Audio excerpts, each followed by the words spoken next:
राधे राधे। आज हम गर्भ गीता के पाठ को सुनाएंगे। गर्भ गीता बहुत ही अनोखा ग्रंथ है। इसमें संपूर्ण ज्ञान समाहित है। श्री कृष्ण जी का वचन है कि जो प्राणी इस गर्भ गीता के पाठ का सद्भावना से विचार मनन करता है उसे जीवन मरण के चक्कर से छुटकारा मिल जाता है। साथ ही ये मान्यता है कि जो गर्भवती महिला गर्भ गीता को सुनती है उसके गर्भ के शिशु को अच्छे संस्कार ग्रहण होते हैं। जन्म लेने के बाद वह आदर्श जीवन व्यतीत करता है। तो चलिए आइए हम गर्भ गीता के पाठ को शुरू करते हैं। अर्जुनोवाच। हे कृष्ण, यह प्राणी जो गर्भवास में आता है वह किस दोष के कारण आता है? हे प्रभु, जब वह जन्म लेता है तब इसको जरा आदि रोग लगते हैं, फिर इसकी मृत्यु होती है।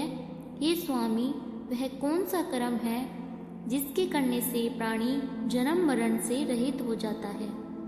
श्री कृष्ण कहते हैं, हे अर्जुन, यह मनुष्य जो है सो अंधा है, वह मूर्ख है जो संसार के साथ प्रीति करता है। यह पदार्थ मैंने पाया, वह मैं पाऊंगा, ऐसी चिंता इस प्राणी के मन से उतरती नहीं। 8 पहर माया को ही मांगता है। इन बातों को करके बार बार जन्मता है और मरता है। अर्जुन कहते हैं, हे कृष्ण, यह मन मंद मस्त हाथी की तरह है। तृष्णा इसकी शक्ति है। यह मन तो 5 इंद्रियों के वश में है। काम, क्रोध, लोभ, मोह और अहंकार, इन पांचों में अहंकार बहुत बली है। सो कौन सा बल है जिससे मन को वश में किया जा सके? श्री कृष्ण कहते हैं, हे अर्जुन, यह मनुष्य ही हाथी की भांति है। तृष्णा इसकी शक्ति है। मन 5 इंद्रियों के वश में है। अहंकार इनमें श्रेष्ठ है। हे अर्जुन, जैसे हाथी अंकुश के वश में होता है वैसे ही मन रूपी हाथी को वश में करने के लिए ज्ञान रूपी अंकुश है। अहंकार करने से यह जीव नरक में पड़ता है। अर्जुन कहते हैं, हे भगवान, जो एक तुम्हारे नाम के लिए वन खंडों में फिरते हैं, एक वैरागी हुए हैं, एक धर्म करते हैं, इनको कैसे जाने? जो वैष्णव है वे कौन है? श्री कृष्ण कहते हैं, हे अर्जुन, एक वे हैं जो मेरे ही नाम के लिए वनों में फिरते हैं, वे सन्यासी कहलाते हैं। एक वे हैं जो सिर पर जटा बांधते हैं और अंग पर भस्म लगाते हैं, उनमें मैं नहीं हूँ, क्योंकि इनमें अहंकार है, इनको मेरा दर्शन दुर्लभ है। अर्जुन कहते हैं, हे भगवान, वह कौन सा पाप है जिससे स्त्री की मृत्यु हो जाती है, और वह कौन सा पाप है जिससे पुत्र मर जाता है, और कौन से पाप से नपुंसक होता है? श्री कृष्ण कहते हैं, हे अर्जुन, जो किसी से कर्ज लेता है और देता नहीं, इस पाप से उसकी औरत मरती है। जो किसी की अमानत रखी वस्तु को बचा लेता है उसके पुत्र मरते हैं। और जो किसी के कार्य को करने का वादा करता है और जबान देता है कि मैं तेरा कार्य सबसे पहले कर दूंगा, पर समय आने पर उसका कार्य न करे, इस पाप से नपुंसक होता है। अर्जुन कहते हैं, हे भगवान, कौन पाप से मनुष्य सदैव रोगी रहता है? किस पाप से गधे का जन्म पाता है, स्त्री का जन्म और टट्टू का जन्म क्यों कर पाता है?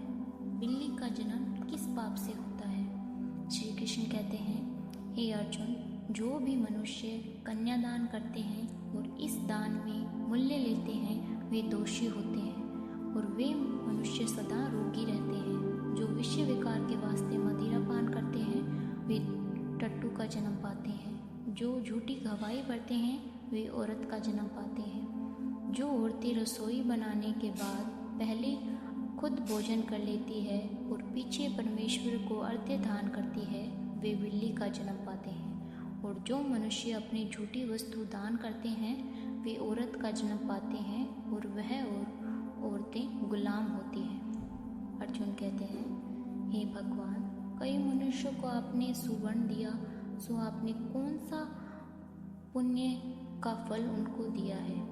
और कई मनुष्यों को आपने हाथी, घोड़ा, रथ दिए हैं, उन्होंने कौन सा पुण्य किया है? श्री कृष्ण कहते हैं,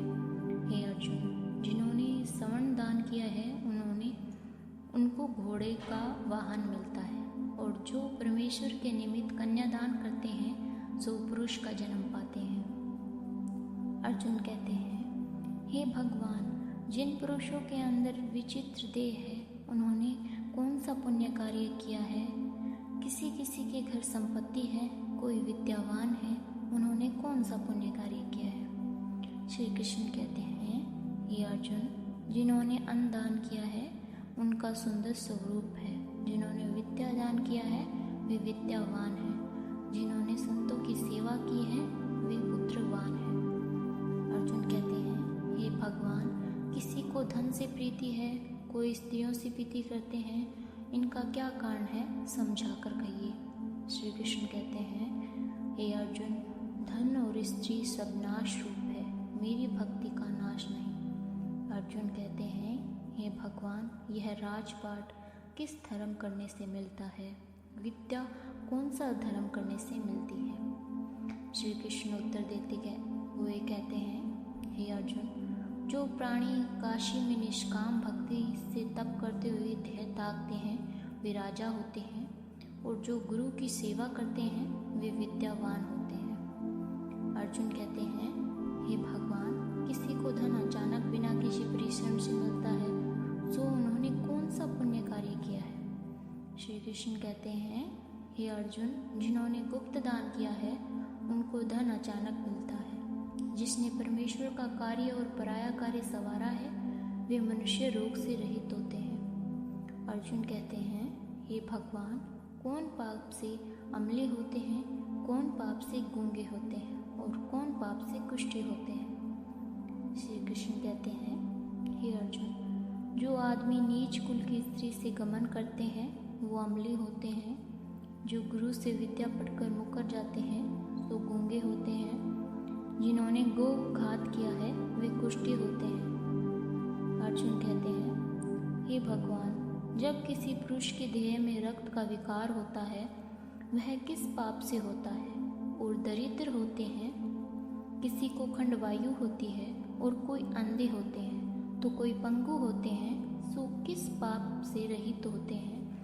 और कई स्त्रियां बाल विधवा होती है, तो यह किसी पाप से होता है? श्री कृष्ण कहते हैं, हे अर्जुन, जो सदा क्रोधवान रहते हैं उन्हें रक्त विकार होता है, जो मलिन रहते हैं वे सदा दरिद्र होते हैं, जो कुकर्मी ब्राह्मण को दान देते हैं उनको खंडवायु होती है, जो पराई स्त्री और गुरु की पत्नी को कुदृष्टि से देखते हैं सो अंधे होते हैं, जिसने गुरु और ब्राह्मण को लात मारी है वो लंगड़ा और पंगु होता है, जो औरत अपने पति को छोड़कर पराये पुरुषों के संग रहती है सो बाल विधवा होती है। अर्जुन कहते हैं, हे भगवान, तुम पर ब्रह्मा हो, तुमको नमस्कार है। पहले मैं आपको संबंधी जानता था, परंतु अब मैं ईश्वर रूप जानता हूँ। हे परब्रह्म, गुरु दीक्षा कैसी होती है सो कृपा कर मुझको कहो। श्री कृष्ण उत्तर देते हैं, हे अर्जुन, तुम धन्य हो, तुम्हारे माता पिता भी धन्य हैं, जिनकी तुम जैसा पुत्र है। हे अर्जुन, सारे संसार के गुरु जगन्नाथ है, विद्या का गुरु काशी, चारों वर्गों का गुरु सन्यासी है। सन्यासी उसको कहते हैं जिसने सबका त्याग करके मेरे विषय में मन लगाया है, सो ब्राह्मण जगत गुरु है। हे अर्जुन, यह बात ध्यान देकर सुनने की है कि गुरु कैसा करे जिसने सब इंद्रियां जीती हो, जिसको सब संसार ईश्वर में नजर आता हो। ऐसा गुरु करें जो परमेश्वर को जानने वाला हो और उस गुरु की पूजा सब तरह से करे। हे अर्जुन, जो गुरु का भक्त होता है और जो प्राणी गुरु के सम्मुख होकर भजन करते हैं उनका भजन करना सफल है। जो गुरु से विमुख है उनको सप्तग्रास मारे का पाप है। गुरु से विमुख प्राणी दर्शन करने योग्य नहीं। जो गृहस्थी संसार में गुरु के बिना है वो चंडाल के समान है। जिस तरह मदिरा के भंडार में जो गंगा जल है वह अपवित्र है, इसी तरह गुरु से विमुख व्यक्ति का वचन सदा अपवित्र होता है। उसके हाथ का भोजन देवता भी नहीं लेते, उसके सब कर्म निष्फल है। इन सब से वह मनुष्य खोटा है जो गुरु नहीं करता। गुरु बिना गति नहीं होती, वह अवश्य नरक को जाएगा। गुरु दीक्षा बिना प्राणी के सब कर्म निष्फल होते हैं। हे अर्जुन, जैसे चारों वर्णों को मेरी भक्ति करना योग्य है, वैसे ही गुरु को धारण करने के बिना गुरु भक्ति योग्य नहीं। जैसे गंगा नदियों में उत्तम है, सब व्रतों में एकादशी का व्रत श्रेष्ठ है, वैसे ही हे अर्जुन, शुभ कर्मों में गुरु की सेवा उत्तम है। गुरु दीक्षा बिना प्राणी पशु योनि पाता है। जो धर्म में करता है सो पशु योनि फल में भोगता है। वह 84 योनियों में भ्रमण करता रहता है। अर्जुन कहते हैं, हे श्री कृष्ण, गुरु दीक्षा क्या होती है? श्री कृष्ण कहते हैं, हे अर्जुन, धन्य जन्म है उसका जिसने यह प्रश्न किया है। तुम धन्य हो। गुरु दीक्षा के 2 अक्षर हैं, हरिओम। इन अक्षरों को गुरु कहता है। यह चारों वर्णों को अपनाना श्रेष्ठ है। हे अर्जुन, जो गुरु की सेवा करता है उस पर मेरी प्रसन्नता है। वह 84 लाख योनियों से छूट जाएगा, जन्म मरण से रहित हो, नरक नहीं भोगता। जो प्राणी गुरु की सेवा नहीं करता वह 3.5 करोड़ वर्ष तक नरक भोगता है। जो गुरु की सेवा करता है उसको कई अश्वमेघ यज्ञ के पुण्य का फल मिलता है। गुरु की सेवा मेरी सेवा है।